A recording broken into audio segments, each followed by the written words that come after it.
Hello dear students, कल आपका social science का 9th का और सोशल साइंस का 10th का पेपर है। देखिए, मैं आपको आज बताऊंगी कि आप कॉपी कैसे लिखेंगे और कैसे अच्छे मार्क्स आप स्कोर्स कर सकते हैं। अभी देखिए, कॉपी तो मैं ही चेक करूंगी आपकी, लेकिन आप जब बोर्ड में जाएंगे तो आप कैसे मार्क्स स्कोर कर सकते हैं। बहुत से बच्चे मुझसे कहते हैं कि मैम मैंने बहुत अच्छा याद किया था, लिखा भी सब कुछ, लेकिन मार्क्स नहीं मिल पाए। तो देखिए, कुछ टेक्निक होती है, छोटे छोटे कुछ पॉइंट्स होते हैं जिनको ध्यान रख के आपको कॉपी लिखनी होती है, और जब आप इस तरीके से कॉपी लिखते हैं तो आप अच्छे नंबर स्कोर कर जाते हैं। आपको एग्जामिनर को बताना होता है कि आपने कितना पढ़ा है और किस हिसाब से पढ़ा है। आप अगर एक नॉर्मल वे में बस उतार दीजिए आंसर को तो मार्क्स नहीं मिलते आपको, क्योंकि कॉपी आपकी अट्रैक्टिव नहीं लगती है। तो इस वजह से आपको मार्क्स नहीं मिलते और बच्चे परेशान होते हैं कि मैम मैंने इतना अच्छा लिखा लेकिन मुझे मार्क्स नहीं मिल पाए।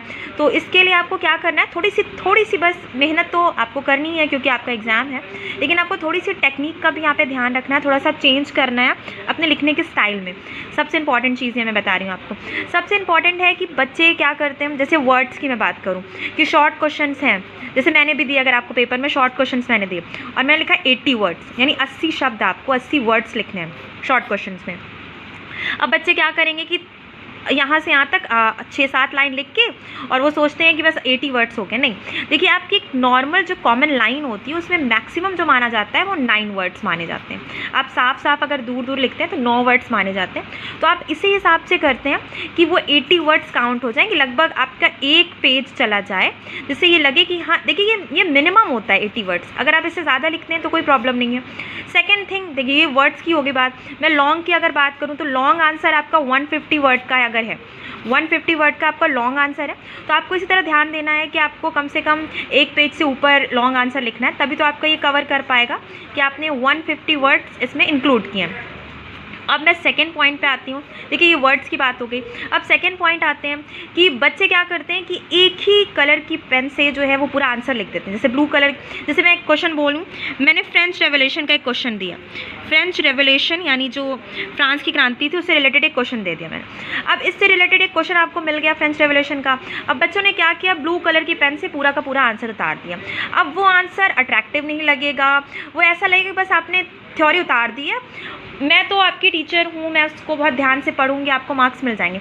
लेकिन जब बोर्ड में कॉपी चेक होती है ना, तो वो एक नज़र वाला जो हाल होता है बिल्कुल वही होता है। तो आपको कैसे स्कोर करने, कैसे बताना है आपको एग्जामिनर को कि आपने बहुत अच्छे से पढ़ा है, बहुत अच्छे से तैयार किया है, तो इसके लिए आपको बस थोड़ी सी यहाँ पे अपना दिमाग लगाना है। जैसे फ्रेंच रेवोल्यूशन से रिलेटेड क्वेश्चन है, तो अब देखिए फ्रेंच रेवोल्यूशन कब हुआ, 1789, ठीक है। अब आप इसको थोड़ा ब्लैक पेन से लिखने की कोशिश करो।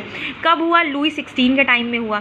तो अगर ये फ्रेंच रेवोल्यूशन जो है ये लुई 16 के टाइम में होता है, तो आपको इसको थोड़ा ब्लैक पेन से लिखना होगा, कि लुई का नाम आपको ब्लैक पेन से लिखना होगा 16, कि ये लगे, पता चल जाए कि अगर एग्जामिनर कॉपी चेक कर रहा है आपकी और वो इतनी ब्लू पेन से लिखे हुए पैटर्न में ध्यान नहीं दे रहा है, तो उसने बस इतना देख लिया कि 1789 बच्चे ने अगर सही लिखा ब्लैक पेन से वो हाईलाइट हो रहा है, लुई 16 सही लिखा वो हाईलाइट हो रहा है, नेपोलियन का क्या रोल था, अगर आप नेपोलियन बोनापार्ट का नाम लिख रहे हो, ड्यूमा क्या है, ये सब चीज़ों के बारे में अगर आप लिख रहे हो, तो ये सामने से एकदम फोकस कर रही है, आंसर में दिखा रही है कि ये इंपॉर्टेंट पॉइंट्स हैं। तो ये एक सबसे बड़ा स्कोरिंग हो सकता है, आप इससे स्कोर कर सकते हो अपने आंसर्स को, अपने मार्क्स को आप स्कोर अच्छे खासे आपको नंबर मिल सकते हैं। और अगर मैं इसमें और चीज़ें बात करूँ तो आप पॉइंट में लिखने की कोशिश करो। जैसे कि आपने लिखा कि फ्रेंच रेवोल्यूशन कब हुआ, फिर उस टाइम पे कौन वहाँ पे रूलर था और किस वजह से हुआ था। जैसे 3 क्लासेस बटी थी, ठीक है, तो 3 क्लासेस, फर्स्ट क्लास में क्या था, सेकंड क्लास में क्या था, थर्ड क्लास में क्या था। तो कोशिश करो कि ब्लॉक डायग्राम्स भी आप बनाओ।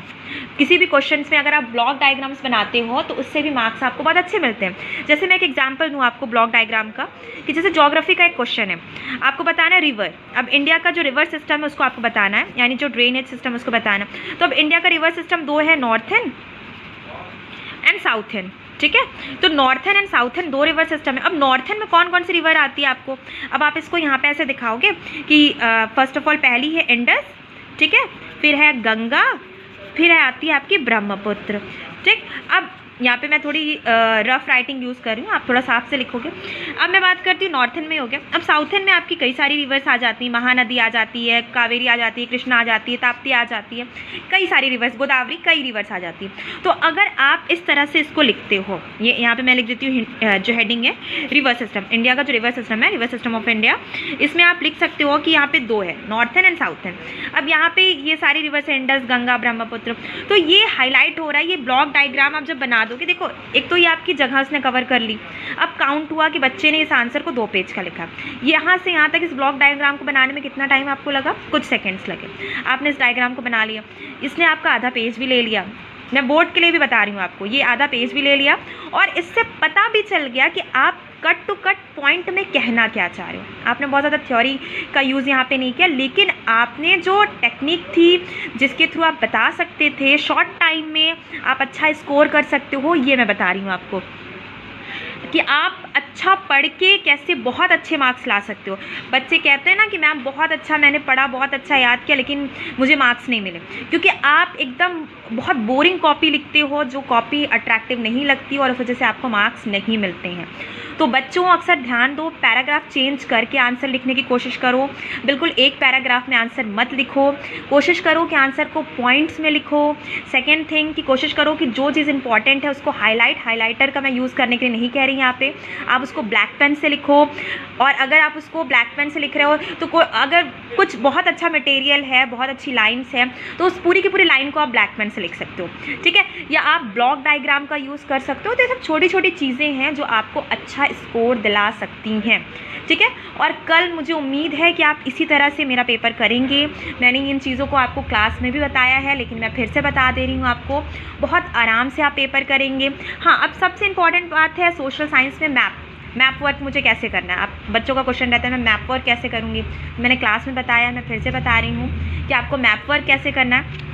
आपका जैसे मैप वर्क का कोई क्वेश्चन है तो आपको उस क्वेश्चन को मैप पे जैसे सॉल्व करना। मैम आपने बहुत चीज़ें उसमें दे दी, मैप में दे दी, तो कैसे मैं मैप को फिल करूँ, कहीं गंदा हो जाएगा मैप, फिर दिक्कत हो जाएगी। तो आप नहीं करो, आप क्या करो, मैप पे नंबरिंग डालो। आपने जैसे यहाँ पे लिखा कि ये गंगा है, ठीक है। अब आप सारी रिवर्स के नाम यहाँ पे अगर लिखोगे, जैसे मैंने इंडस की रिवर्स जो बोली, अब इंडस के 5 रिवर्स के आप नाम लिखोगे, चिनाब, रावी, ब्यास, सतलज, झेलम, तो यहाँ पे जगह काफ़ी जाएगी मैप में और वो गंदा लगेगा। तो आप वहाँ पे क्या करो, नंबरिंग डालो। नंबर 1 पे आपने जैसे चिनाब लिखा, सॉरी नंबर 1 पे झेलम लिखा, फिर चिनाब लिखा, फिर रावी, फिर ब्यास, फिर सतलज, तो आप नंबरिंग करो। आपने 2 लिखो, 3 लिखो, 4 लिखो, 5 लिखो। अब ये नंबरिंग आपने यहाँ पे कर दी। अब जब आपके पास जो कॉपी है, आप कॉपी में जाके लिखो कि नंबर 1 पे जो रिवर है उसका नाम है झेलम, ठीक है। नंबर 2 पे जो रिवर उसका नाम है चिनाब।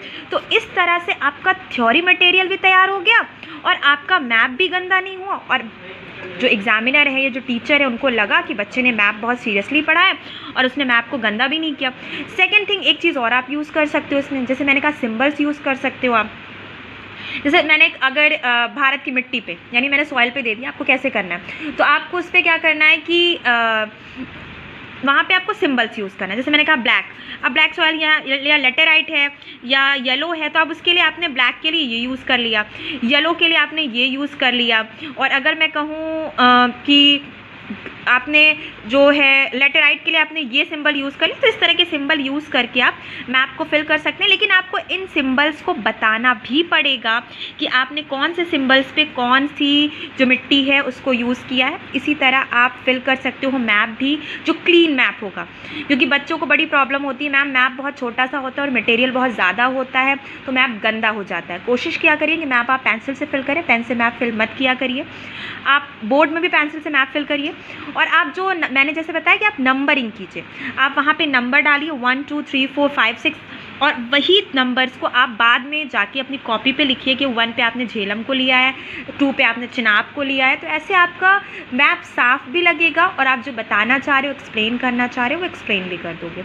तो मुझे उम्मीद है कि आपको पूरा इस वीडियो के ज़रिए एक बार सब कुछ रिवीजन आपका हो गया होगा, रिवाइज़ हो गया होगा कि आपको कॉपी कैसे लिखनी है, और आप कल बिल्कुल वैसे ही बिल्कुल साफ़ सुथरी अच्छी कॉपी लिख के मुझे देंगे। मुझे बहुत उम्मीदें हैं आप लोगों से कि आप लोग पेपर बहुत अच्छा करेंगे, क्योंकि मैंने बहुत ही टेक्निक, मैप वर्क, बहुत उससे पढ़ाया, और आपको अगर रिवीजन करना है तो आपको मेरे जो यूट्यूब चैनल है उस पर आपको पूरा लेक्चर मिल जाएगा, तो आप रिवीजन भी एक बार कर सकते हो। नोट्स आपके पास बनी हुई है, आपका रिवीजन हुआ है।